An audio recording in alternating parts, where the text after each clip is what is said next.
राधा स्वामी बाबा जी की प्यारी संगत जी, स्वागत है आपका हमारे चैनल भजन मार्गम में। संगत जी, क्या धन हमें सच्ची शांति देता है या यह हमारे मन को उलझनों में डाल देता है? यह प्रश्न बहुत गहरा है, क्योंकि धन का सही उपयोग करने से यह साधन बनता है, लेकिन जब यह हमारे मन मस्तिष्क पर हावी हो जाता है तो यह बंधन बन जाता है। जीवन भर हम इसे कमाने में लगे रहते हैं, लेकिन अंत में प्रश्न यही उठता है, क्या यह हमें प्रभु के करीब लाता है या उनसे और दूर कर देता है? संगत जी, इस वीडियो को अंत तक जरूर देखें, क्योंकि इसमें बाबा जी की गहरी सिखलाई है जो यह समझाती है कि असली कमाई क्या है, दुनियावी धन या प्रभु का नाम। और जल्दी से चैनल को सब्सक्राइब करें ताकि आपको हर नई साखी और सत्संग की अमूल्य सीख सबसे पहले मिले।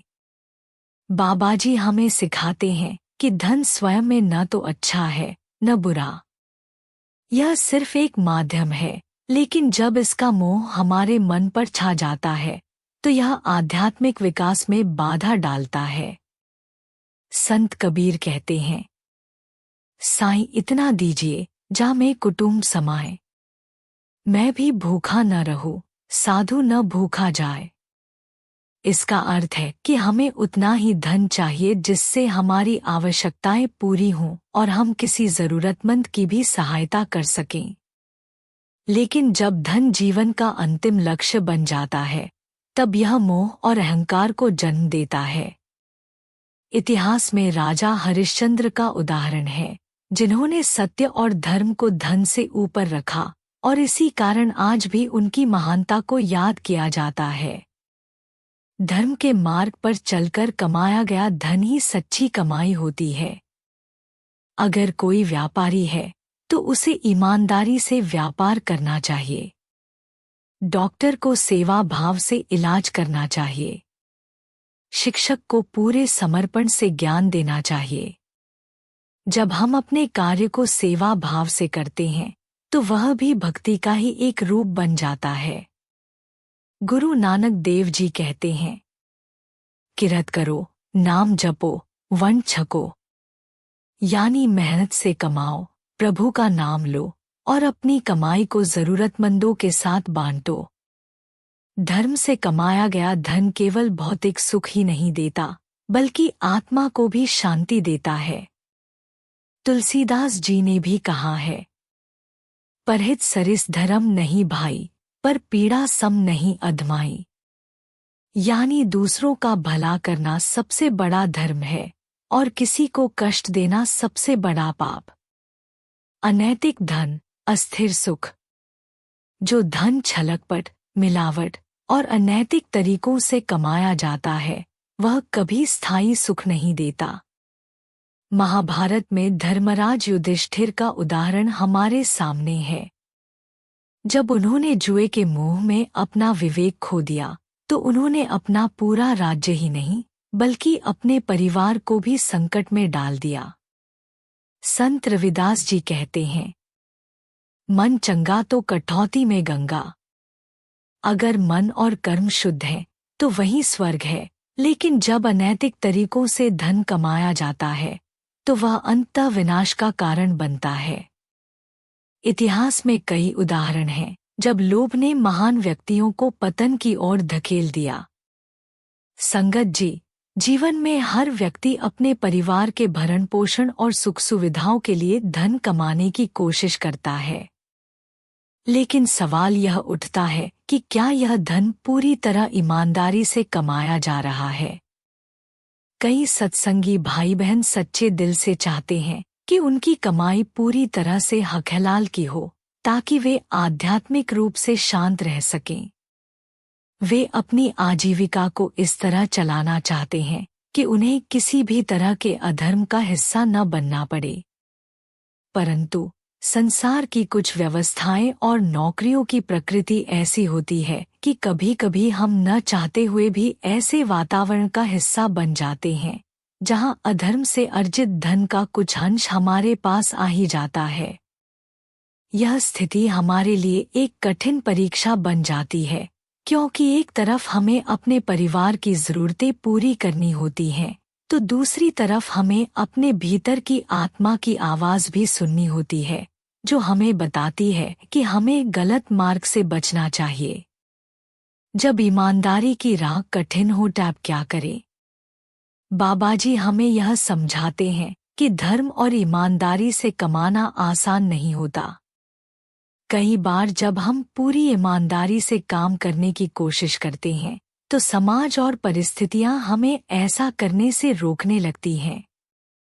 कई लोग हमें समझाते हैं कि ईमानदारी से चलोगे तो मुश्किलें आएंगी, आज के समय में सिर्फ ईमानदारी से कुछ नहीं चलता, इत्यादि।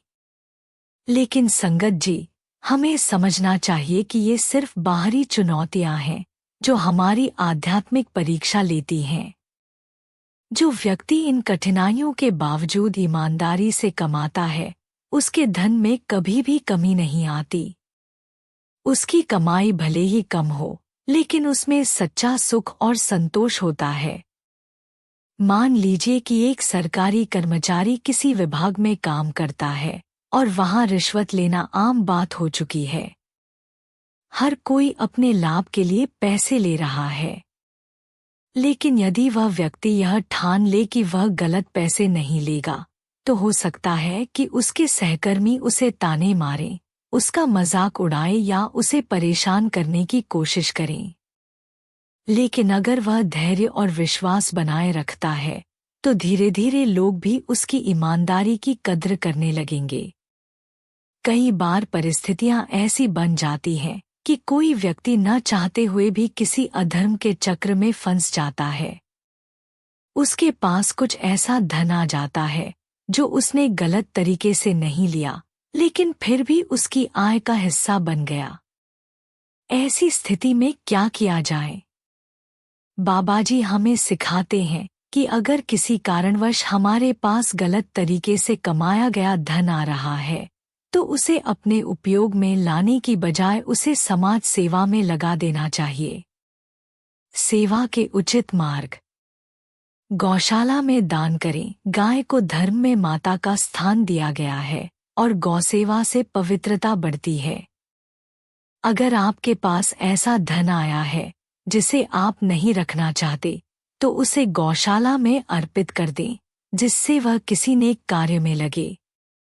बीमारों को दवा उपलब्ध कराएं। अगर आपके पास ऐसा पैसा आया है जिसे आप नहीं चाहते कि अपने उपयोग में लाएं, तो किसी जरूरतमंद को दवा दिलवाएं। दवा से किसी की जान बच सकती है और यह एक सच्ची सेवा होगी। भूखों को भोजन दे। भोजन का दान सबसे उत्तम माना गया है। अगर आप किसी गरीब को खाना खिलाते हैं, तो यह सबसे बड़ी भलाई मानी जाती है। गरीबों को वस्त्र दे। कपड़ों का दान भी बहुत बड़ा पुण्य माना जाता है, क्योंकि इससे किसी जरूरतमंद की असली सहायता होती है। बाबाजी हमें यह भी सिखाते हैं कि हमें धन के रूप में सीधा दान नहीं करना चाहिए, क्योंकि यह नहीं पता कि वह धन आगे किसी सही कार्य में लगेगा या नहीं।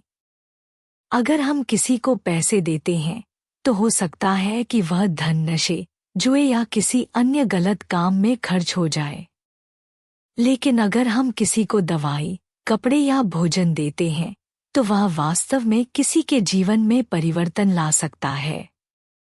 कई बार लोग यह सोचते हैं कि अगर वे खूब दान करेंगे तो वे मोक्ष पा जाएंगे। लेकिन संगत जी, हमें यह समझना होगा कि दान पुण्य का फल हमें अगले जन्म में अच्छे संसाधन तो दे सकता है, लेकिन यह हमें जन्म-मरण के बंधन से मुक्त नहीं कर सकता। संत बानी और उदाहरण। संत कबीर जी कहते हैं, दीन दयाल बिरदू सम्हारो, मोहि दरस देहो आकर।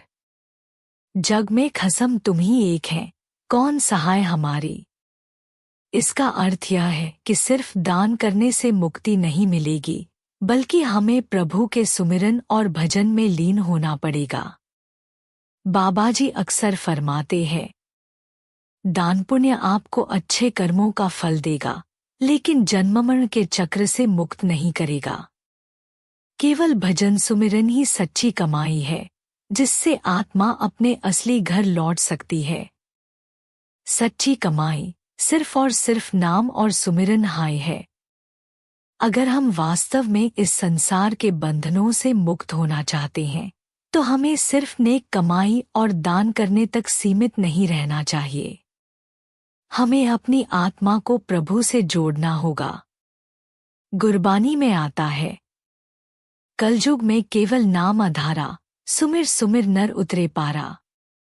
अर्थात इस कलयुग में केवल नाम सुमिरन ही एकमात्र सहारा है जिससे आत्मा परम धाम तक पहुंच सकती है। असली संपत्ति क्या है?